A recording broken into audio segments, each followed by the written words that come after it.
yalina okuteeka omukono ku kiwandiiko ekikkiriza nti ampaddeyo oli afuuka ekitange naye munnaye yali tabitegedde bulungi kiteekako yagaana tobeerawo n'ogamba nti singa yateekako omukono kati mu bulamu njagala okugamba ebigambo bino tewejjusa kiwedde kiba kiyise kyolina okwejjusa kyekyo kyokyalinako obuyinza okukola n'olemerera okukikola kadde bakabala beffe bakabawulire mu bulamu tewejjusa kiwedde kyolina okwejjusa kyekyo kyolinako obuyinza okukola naye ng'okyagaanya okukikola kuba ekiwedde oba tokyasobola kikyusa naye ekitannabaawo okirinako mandeeti kati nze nkugamba ekyokulabirako nze nazaalibwa mu mwana mugimu emulago taasulewo taakole ki alabika anaatera okukola ki okufa ekyo sikirinaako buyinza nakikyusa era sobola kuddaawo nkyejjuse ne bannange nejjusa okunzaala nga nakonziba naye wensigala nga neeyisa mu mbeera ey'okukonzibwa sirya bulungi sinaaba sikola otegeera awowo okyamububa bwange kyova olaba nze neewunya nnyo abantu abagamba nti nze obwavu bunnuma saagala abantu bankwate bubi nti nkudadde genda okole abaganda balugera zibula akoze eki atudde so kati oba ozaaliddwa mu famire nga njavu kati atist gwe westule obeera omugagga mu famire enjavu oteekewo impact kati nze nkugamba ebigambo byange ekika kyenvaamu ekyabanakyensige waffe mu kyalo eyali asinze okusoma ennyo yali muzeeyi wange kyeyunewumalu nga wa diploma ekirooto ekyange kyali kyakulaba nti nange ndeetako diguli ewaffe nga I am pushing hard to see nti ndeetako ki diguli era bwe namala diploma nagamba kati nenkanye n'akola ki niyasooka ewaffe asinga nenzirayo some diguli era nayo nenjimala kati nkangamu masters lwakuba baba bayeetaaga obudde ne ssente bitegeera so bwe bityo bwe biri naye muzeeyi Sejjusa oba teyasayininga naye mwana mugimu twafuna enkolagana yali asazeewo ansomese kweri erimu ku magamu mu masomero ge agali eyo Busega nebitasoboka naye yampa ekizigo kikoledde kati gwe yasoma wakati wa mwaka gwa 2002 ne 2005 mwana mugimu Herbal Soap mwana mugimu Baby Jelly okimanyi amasomero gatuukako ekiseera nga bw'oba oleeta mu kesi y'omwana wo gotwala mu kisulo bagamba mwenobberamu ekizigo ndekya sabuni wa mwana mugimu gwagamanyi ogamanyi gali gamaanyi kati awo wennyini bwe njagala okubuuliza ekibuuzo after nga bamaze okugezesizaako ekizigo ekyo kikoze waliwo embeera yonna nti nno olina kyewafunamu apart from adoption nebigaana like waliwo realities ezadda ku saidi yo kakati kino nkyogedde kati and gwe gusoose okukyogera no fictions by the way kankubuulire badde nkikuumidde I've been proud of it inside me nga saagala bantu bakole ki bakimanye ebbanga lyonna mbadde nkina nga ndi proud era yenkolagana yange n'omugenzi muzeeyi mwana mugimu Jackson Sembatya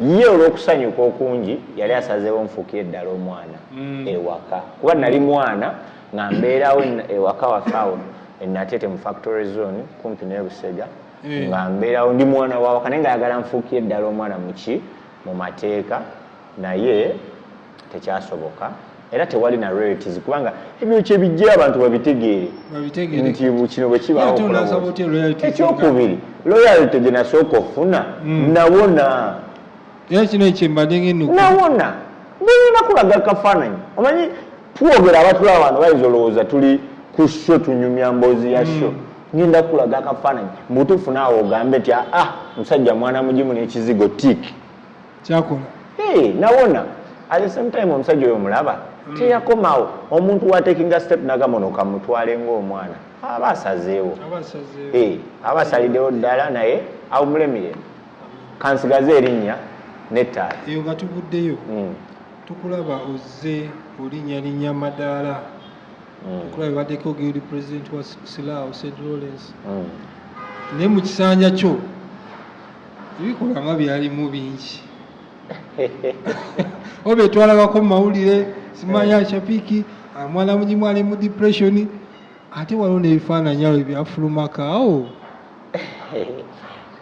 Anyway, okutandikira wali bagamba obukulembeze buva eri Katonda. Wakati mu mbeera nga bwe nkugambye nti gy'ova tekwali kusalawo. Naye obulamu bw'olina otambula n'okusigala mu bulamu kuba kusalawo kwo, kino nkikubuulira. Era olitavaayo n'ayimirira mu kkubo n'agamba gwe tosobola, mwe muli beegindi temusobola. Life is what you want it to be. Exactly. Nze nkulidde mu life ya mirundi egyo era nkyebaliza Katonda. Mu kusooka nanyiiga nnyo nzeyi wange bwe yanzizaako mu kyalo. Addako mu kyalo? Nze nzaalwa lya Kibirizi, kyalo bakiyita Lusaka lwa Mmese. Kiri mu Lukago erya Kibirizi Gombola ya Kyazanga Rural District y'Erwengo kati n'embiseera ebyo yali Masaka. Gye nzaaliwa era naddayokko. So wakati mu mbeera eyo najja nsomera masomero ag'enjawulo. Ndi mu baana bano sigamba abalalu wabula abaana abaagala okumanya ku myaka emito. Abali jampi. Abakola ebisukka emyaka gyabwe. Nze natandika okunoonya akalulu mu mwaka gwa 2021. Akagiyudi? Okunoonya akalulu, okusaba akalulu. Mugenda kwesa campaign. Nga seesimbyewo wakati nga nina emyaka 6 nanoonyeza muzeeyi wange akalulu. Muzeeyi Jackson Mwana Mujibu yali weesimbyewo ku bwaka bwa Parliament obwa Lubaga South ne Kenny Luchams. Kati nalinga active nga muzindalo ngukwata nabani bakola ki ne bagukwata. So mu mbeera eyo ne masomero gye nasomeranga bannondanga ku bifo by'obukulembeze. Mu primary naliko class monitor, naliko njagala nnyo ebintu by'okulya emmere, naliko food mess. Bwe najoininga kubanze wakati mu kusoma primary 1 nursery middle natandikira wano Kabowa Hidayat Islamic School wano ku muzikiti gwa Diniya. Bwe navaawo ne njoininga Kironde ba primary school tebangoba ne bankyusa olw'effujjo. Muzeeyi nankasuka mu kyalo ewaffe Lusaka lwa Mmese nga bagamba twagala tulabe bonookola effujjo lyerimu. So Lusaka lwa Mmese eyo ne bansokezaako Kitoro Hillview Tamwemu, Kyazanga Parents Tamwemu, Rwentale Primary School Tamwemu, Blight Africa kimanya ky'abakuza Tamwemu. Bwentyo obingo ina bangi sisobola gamba ba obi kuba saawezangayo na mwaka. Tamu effujjo nalina lingi. Tamwemu kakati wonna okusamarizinga namali ekyemusanvu wano ku Ndeba Junior School. Wenava nenjoyininga St. George High School Kabuusu wano. Wawona somerawo okuva ku siniya esooka ey'okuna n'ey'omukaaga paka mu y'omukaaga. Naye wonna najja njagala kulaga nti wonna najja ndi muki mukulembeze. Nze nali food mess 2011 2012 nembeera general prefect 2013 2014 St. George High School. Era kati wenavaawo mu mwaka gwa 2011 waliwo omwe atukyalirako bamuyita Sozi Brian. Era nkutumiddeko mugana wange Sozi. Yakyalira ku ssomero? Ku ssomero? Yava ku university. Ku Silaawo gye yakyala? Yava ku St. Lawrence University najja ku St. George High School Kabuusu. Nali mu senior yakusatu. Yajja ne mmoloka z'abagirudi ng'eriko guild president. Anti twalabanga St. Lawrence nga emmotoka eyo girabanga eriko guild president. Kati naye baakuba emmotoka. Akusanze kyange nja kubuulira tugenda tuukawo awo. Kakati Sozi Brian bw'ajja ekinyegenyege ne ngamba Mukama Katonda ne nange njagala mbeereko guild president wa St. Lawrence. Olwo oli mu first year? No, ndi mu senior yakusatu ku St. George High School Kabuusu. Ono bazze mbu bakola tugiyita career guidance. Bajja ne basisinkana abaana ba high school ne boogerako ki gye bali. So era bwe namala senior 6 bwenti 2014 nze mukadde yampa ssente za application ngende wane Mengo waliwo university bagiyita Ndejje University nsabe ekifo. Natema butemi bwenti kanja kakabaka nenesoga St. Lawrence University nina ekiroto kyengoba okufuuka ki guild president.